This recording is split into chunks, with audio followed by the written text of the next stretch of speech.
It's a matchup of division leaders, the 10-2 Philadelphia Eagles, the 9-3 Los Angeles Rams. Wentz on first down. Looks, he's rolling, he's going to run. When he got into the end zone, he took a big shot. The one Eagle you can least afford to lose. It's first and goal from the 2, right? The crossing route in front of you is not open.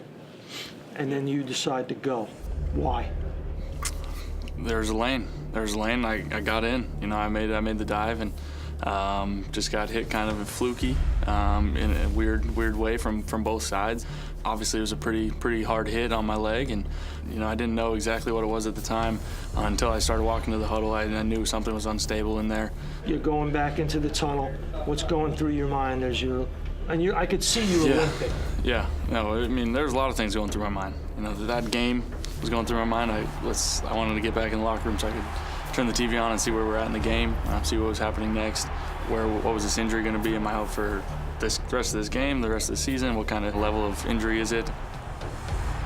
I was kind of all over the place with that walk back to the tunnel. Wentz goes back, he's surrounded, dipping and dodging and diving. To play cornerback on this football team, you have to be tough.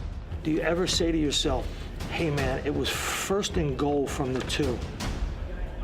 If I had not dove in, I could have easily lived through the next 3 plays and given it to LeGarrette Blount.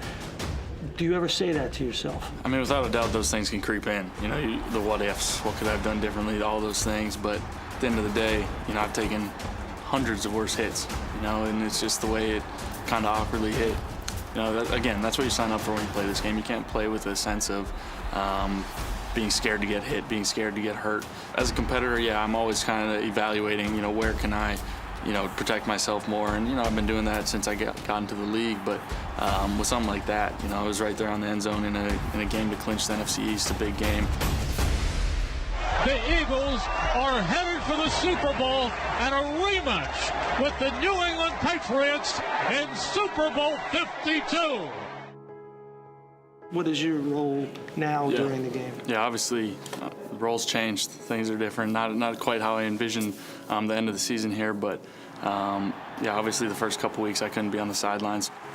Once the playoffs came around, I could finally go back on the field and just be around the guys.